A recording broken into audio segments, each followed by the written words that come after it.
Etapu, Assalamu alaikum, Namaste, Haru Nefer. This is Kasank Ma'a Keparu with another video for you. In this video, I'm going to talk about the one secret they don't want you to discover. But before I do that, I want you to hit the like button at the bottom. And if this is your first time to my channel, welcome. Hit the subscribe button to get notifications on when I go live or upload new videos. And also consider becoming a Patreon supporter. You can do so for as little as $1 or $5 per month. It gives you exclusive access to instructional videos on things like how to perform a ritual, how to invoke spirits, how to work with divination, oracles, how to create a magical amulet, how to increase your intelligence level through natural supplements, all those great things. So consider being a Patreon supporter. Also, if you get an opportunity, donate to the channel. Your support would be appreciated. It helps me to create new ebooks and do research for things that I could bring to the table and discuss with each and every one of you. So I want to talk about this subject matter, which is really, really important because, you know, when I started out studying, I got into the conspiracy theory arena, and I studied a lot of conspiracy theories, and I was just kind of figure out what's really going on in the world, you know. And one of the things that I really stuck on and really got into, well, it was two things. One thing I rather not mention because it was kind of dangerous. I was doing a lot of research in the area, and I found out there was some legitimacy to the claims that were being made in the area, and that people who did publicly talk about it started to disappear. So I won't talk about that. But the other thing was UFOs, ETs, and I'm going to do some videos on that because I found out that I'm a starseed and I have an alien ancestry. And I found that very fascinating, and as a way to validate that, you know. You can actually do research and find out if you come from an extraterrestrial system.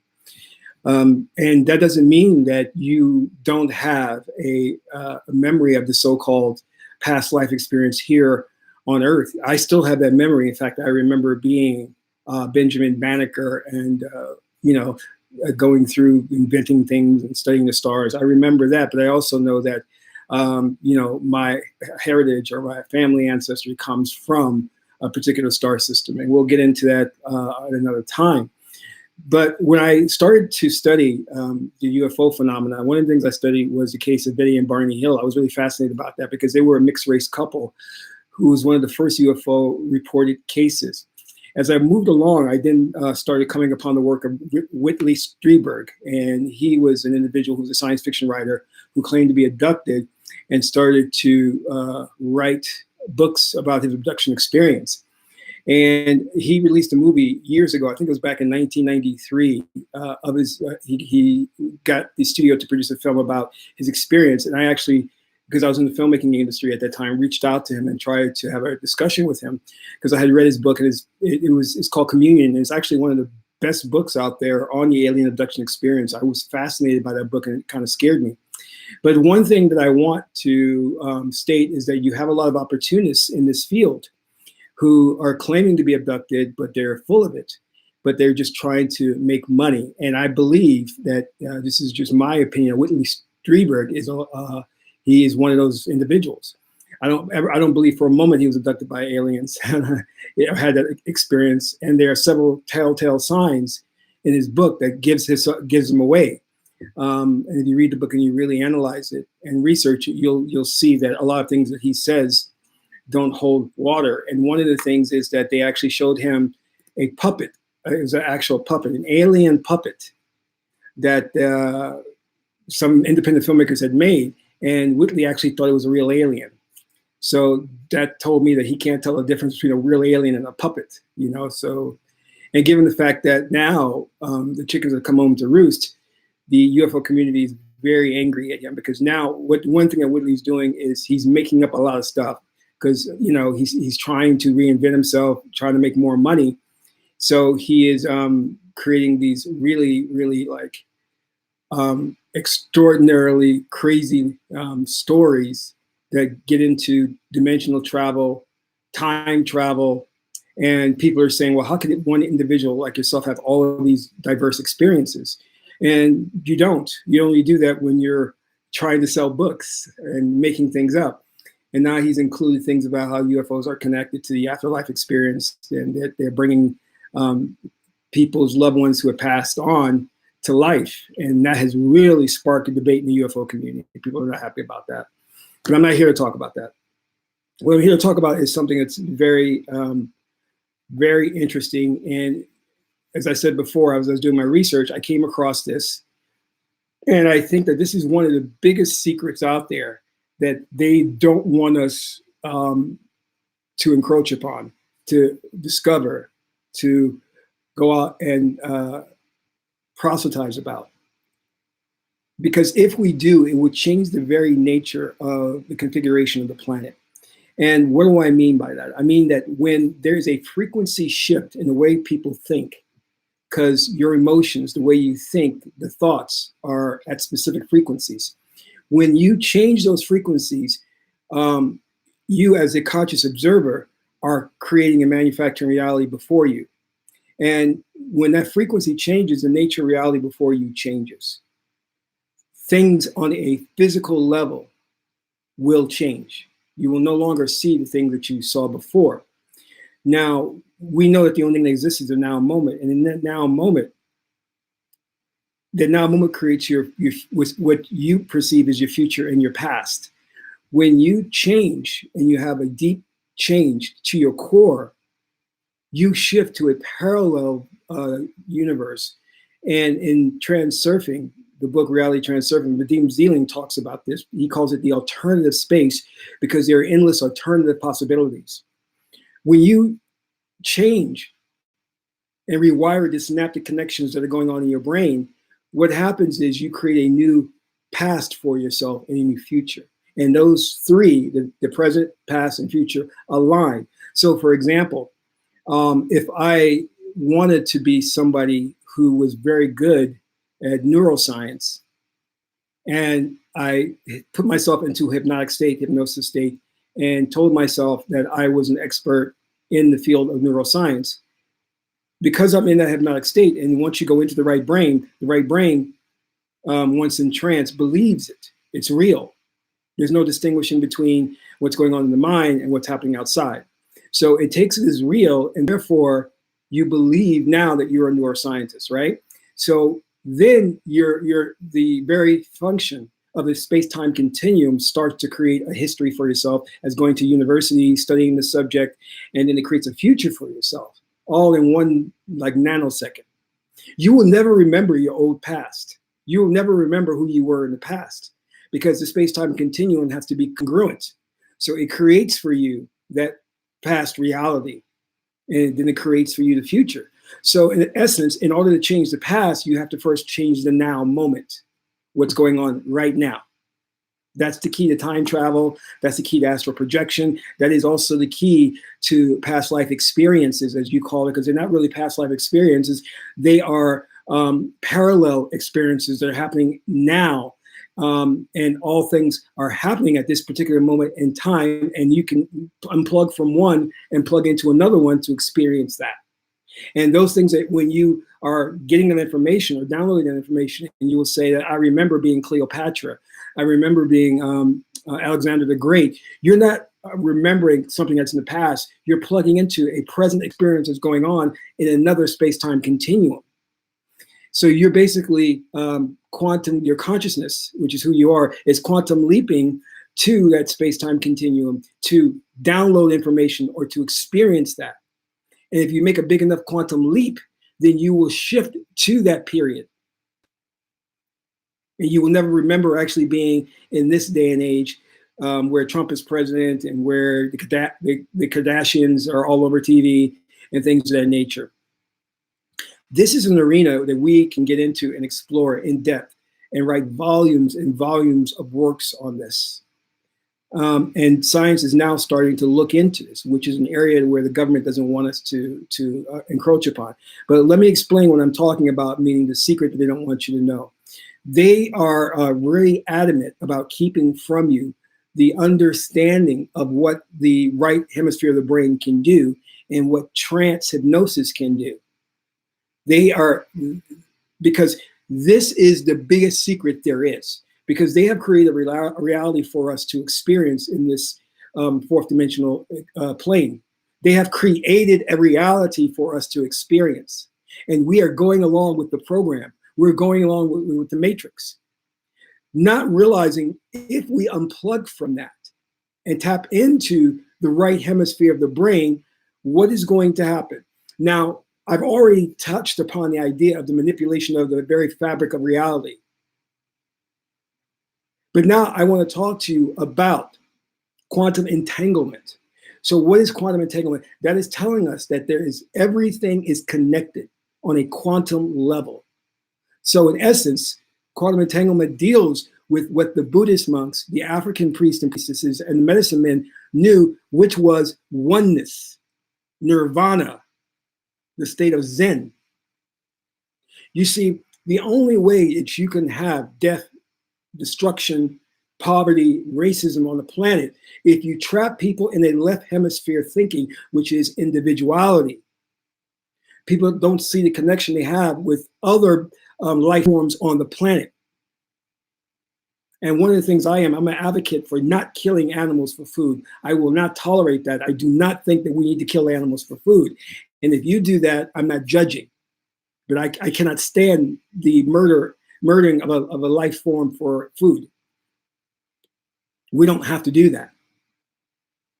And the reason that we are so willing and able to commit murder, to harm, to rape, to pillage, is because we are tapped into and polarized into the left hemisphere of the brain. The left hemisphere of the brain is the seat of what Sigmund Freud called the ego. And the left hemisphere of the brain says, me, I. And the right brain says, we. This is why in the Kemetic tradition, Osar is symbolized by the unification of the upper and lower Egypt, which really means unification of the right and left hemisphere of the brain.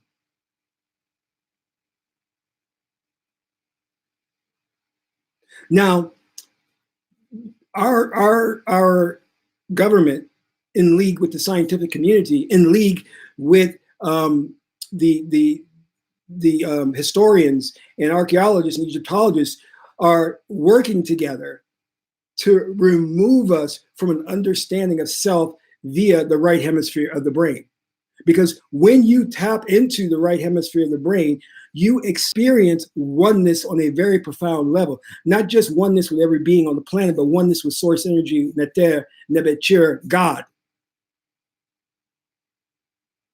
See, you cannot go to a motivational seminar. You cannot go to church. You cannot go to a university and experience oneness through verbal discourse. You see, they're trying to talk about the idea of oneness as an idea, as a principle, but it's an experiential thing. It is not an idea.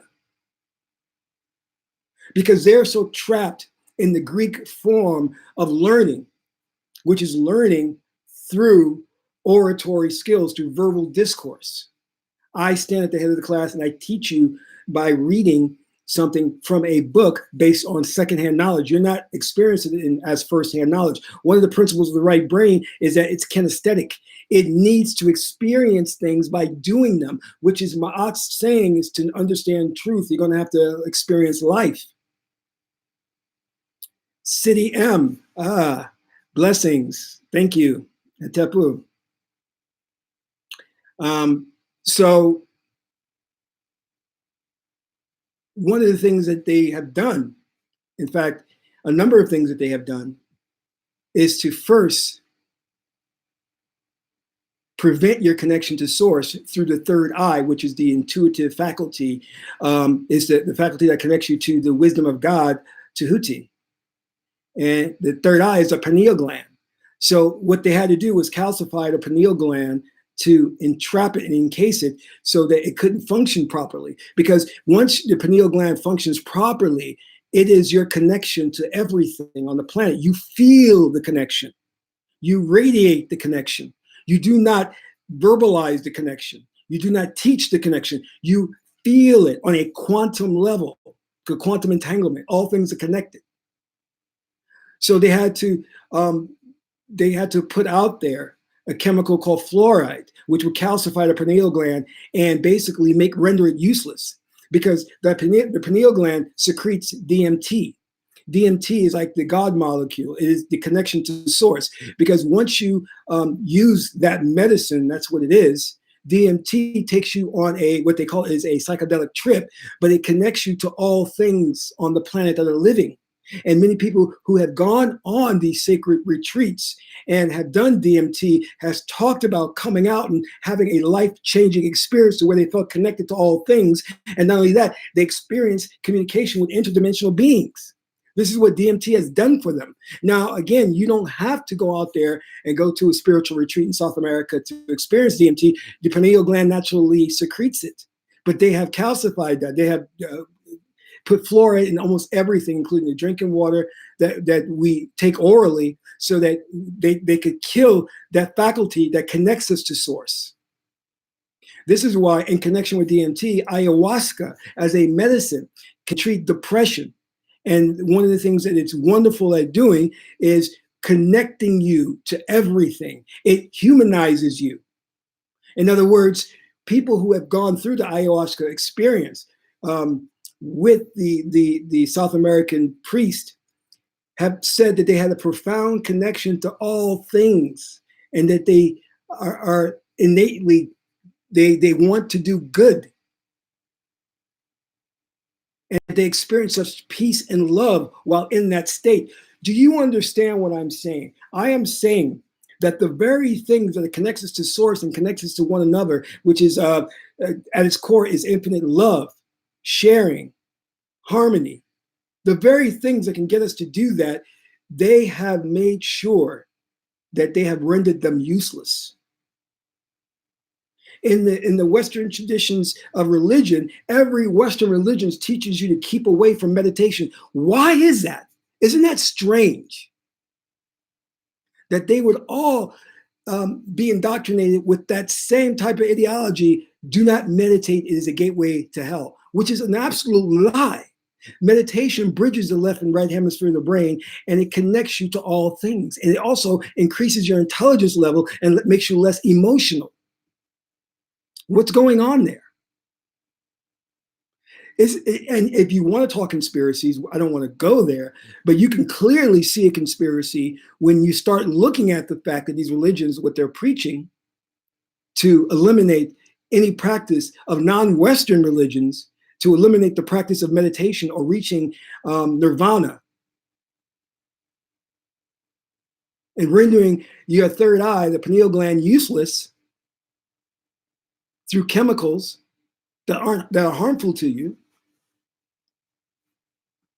I don't know. It just seems to be, I see a conspiracy there. I see there's something there that they don't want us to know.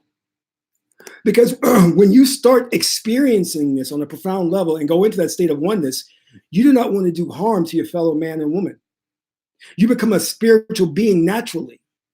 You don't need a set of religious dogma or 10 commandments as external forces to make you do good. You don't need police. You don't need laws. You don't need jurisprudence. All of this stuff will come naturally to you. The religions teach us that you're sinful by nature. With those who have had the DMT and the ayahuasca experience said that I am divine. When I come out of that state, I come to the realization that I am divine and I'm good, which is what the ancient Kemetic people, Egyptian people told us, is that buried within you is a ser, the indwelling intelligence, God, and all you have to do is tap into that to resurrect ser. Same teachings in Christianity, resurrect Jesus, the Christ or Krishna state.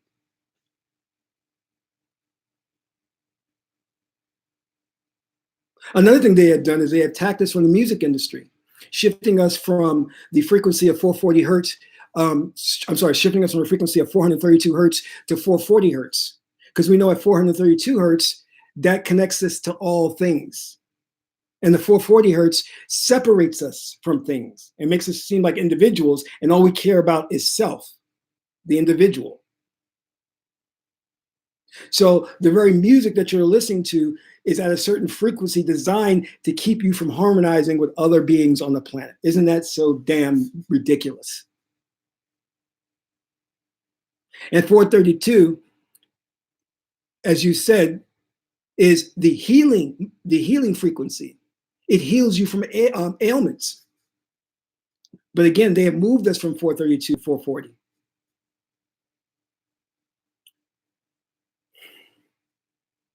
Aaron Jacobs, Hetepu, Harmony 9 Balance. Namaste, Zai, Hetep. Let me see if I can get this right. Shikana Mystery, Namaste. City M, thank you for the donation. Hangai Stone, Hetep. I want to introduce you to a book by Jill Bolte Taylor. She is a neuroscientist. She wrote My Stroke of Insight. You should get this book. This is a woman who experienced a stroke. She had a blood clot in her brain, and it disabled the left hemisphere of the brain. And in the book, she talks about the experience she had only being able to use the right side of the brain, which is interesting. Now, I want to play some audio clips from the book, but please tell me, Magi is in the chat room, if you can hear this. Let me know if you can hear this, because it's important that you understand what's going on here. So type in yes if you can hear this.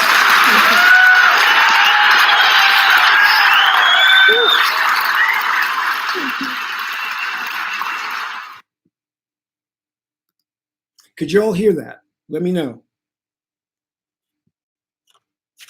Absolutely great. So let me first play the first clip where she talks about the importance of the left and the right hemisphere of the brain.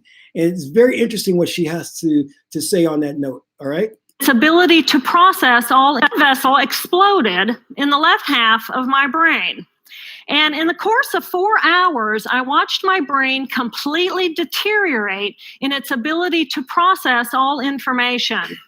On the morning of the hemorrhage, I could not walk, talk, read, write, or recall any of my life. I essentially became an infant in a woman's body.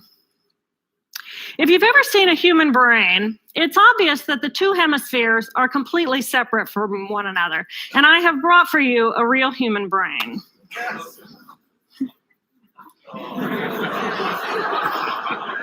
Thank you.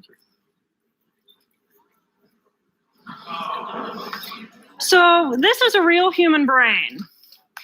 This is the front of the brain, the back of the brain with the spinal cord hanging down. And this is how it would be positioned inside of my head. And when you look at the brain, it's obvious that the two cerebral cortices are completely separate from one another. For those of you who understand computers, our right hemisphere functions like a parallel processor, while our left hemisphere functions like a serial processor. The two hemispheres do communicate with one another through the corpus callosum, which is made up of some 300 million axonal fibers. But other than that, the two hemispheres are completely separate.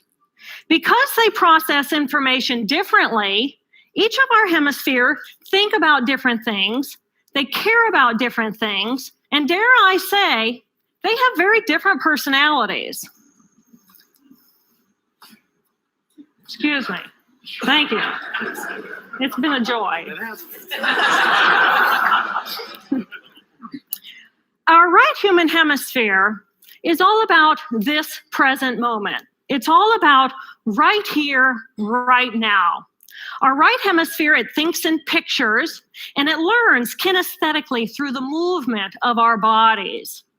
Information in the form of energy streams in simultaneously through all of our sensory systems, and then it explodes into this enormous collage of what this present moment looks like, what this present moment smells like and tastes like, what it feels like, and what it sounds like.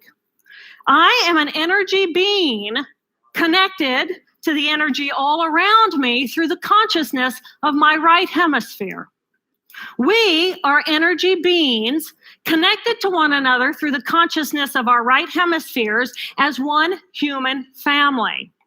And right here, right now, we are brothers and sisters on this planet, here to make the world a better place. And in this moment, we are perfect, we are whole, and we are beautiful. My left hemisphere, our left hemisphere, is a very different place. Our left hemisphere thinks linearly and methodically. Our left hemisphere is all about the past, and it's all about the future. Our left hemisphere is designed to take that enormous collage of the present moment and start picking out details, and more details about those details.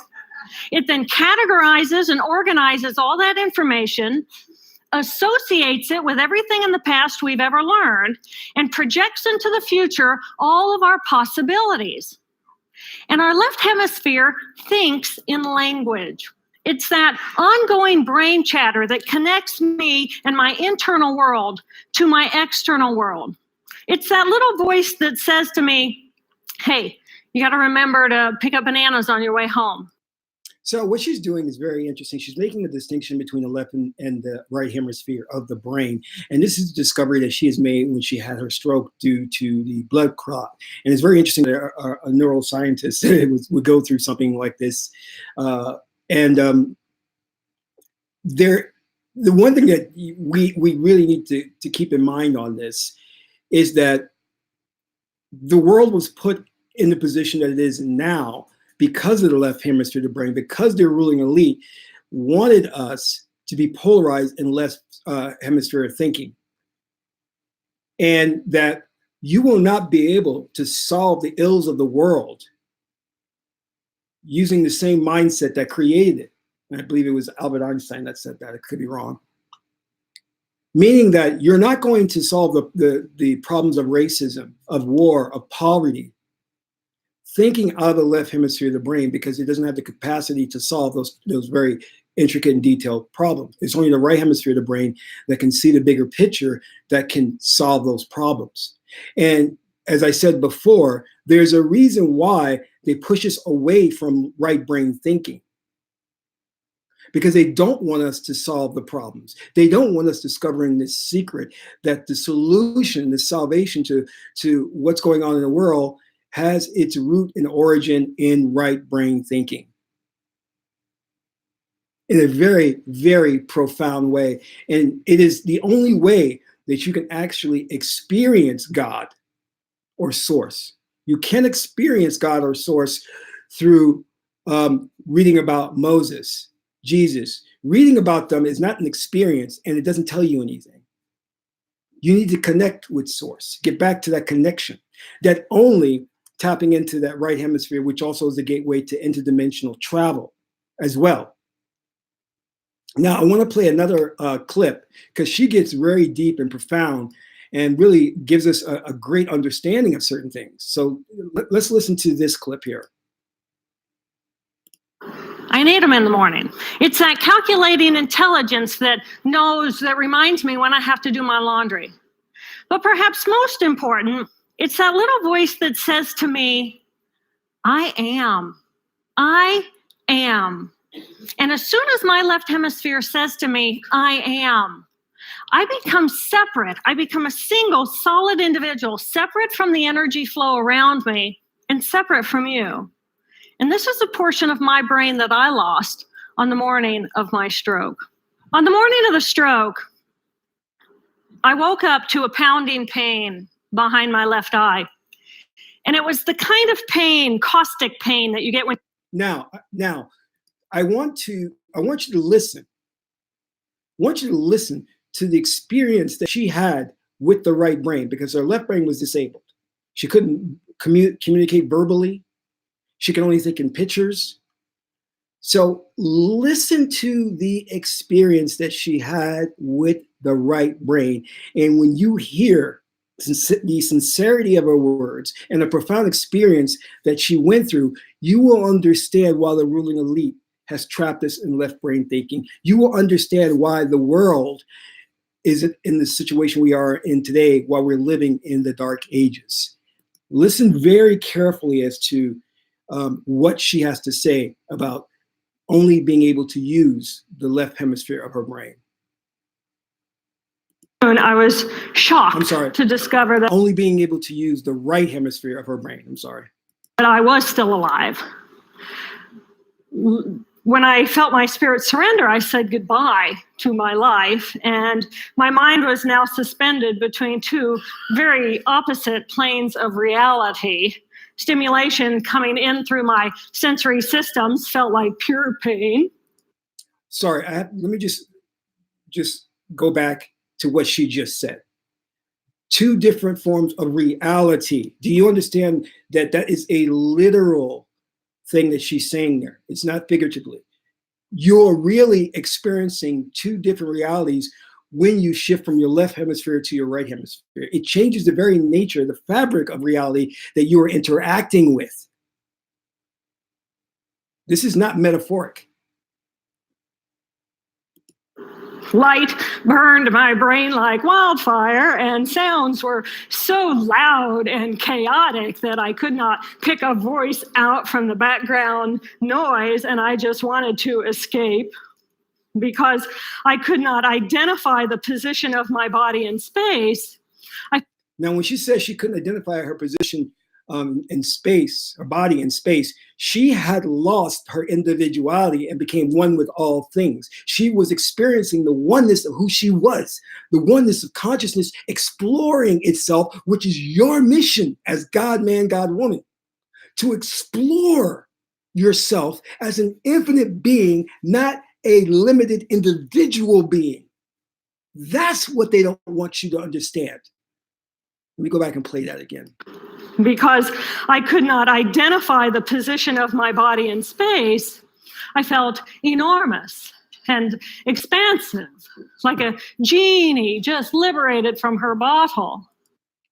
She felt enormous and expansive, which is all what I have been talking about, is that you are abundance. You cannot subtract from it and you cannot add to it. Source energy is abundance. It is ma'at. Therefore, you have no inclination to rob, to steal, to hoard wealth, to hoard resources, because you are infinite, you're whole, you're one with everything. You have everything. You don't need anything or any one thing. Let's go back. Expansive, like a genie just liberated from her bottle. And my spirit soared free like a great whale gliding through a sea of silent euphoria. Nirvana. I found nirvana. And I remember thinking there's no way I would ever be able to squeeze the enormousness of myself back inside this tiny little body. But then I realized, but I'm still alive. I'm still alive, and I have found nirvana. And if I have found nirvana and I'm still alive, then everyone who is alive can find nirvana. And I pictured a world filled with beautiful, peaceful, compassionate, loving people who knew that they could come to this space at any time and that they could purposely choose to step to the right of their left hemispheres and find this peace. And then I realized what a tremendous gift this experience could be. What a stroke of insight this could be to how we live our lives. And it motivated me to recover. 2.5 weeks after the hemorrhage, the surgeons went in and they removed a blood clot the size of a golf ball that was pushing on my language centers. Here I am with my mama, who's a true angel in my life. It took me 8 years to completely recover. So, do you understand the profound nature of what she experienced? Through this pain and suffering, she experienced what it's like to be God. She experienced the oneness of all things and how she was infinite. This is what they don't want us to experience. This is coming from a scientist who went through this and experienced this herself.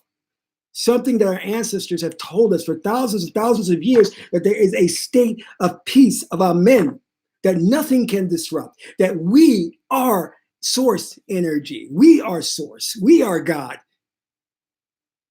And through this tragedy, Jill experienced that. But yet Western religions try to make it seem like it's evil, pagan, demonic. You are not successful in your life, not because it's your fault. It is because you are living within a matrix, a construct that they have set up purposely for you to fail. Because anytime you trap people in left brain thinking, they will fail in life. Anytime you trap the masses of the population left brain thinking, there will be war, there will be destruction, there will be death.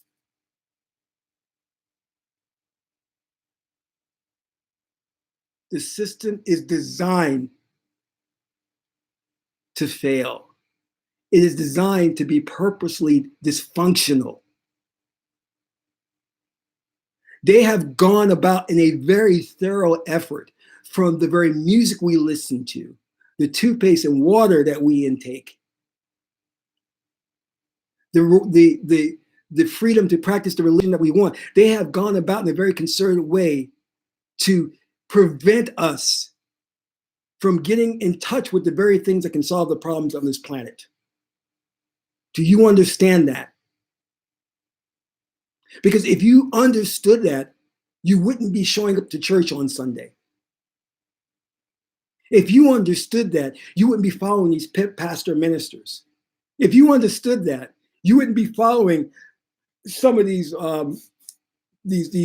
hoteppers who don't know what they're talking about when they talk about, oh, you know, the this and that is black and the white is this and we're superior and all this nonsense.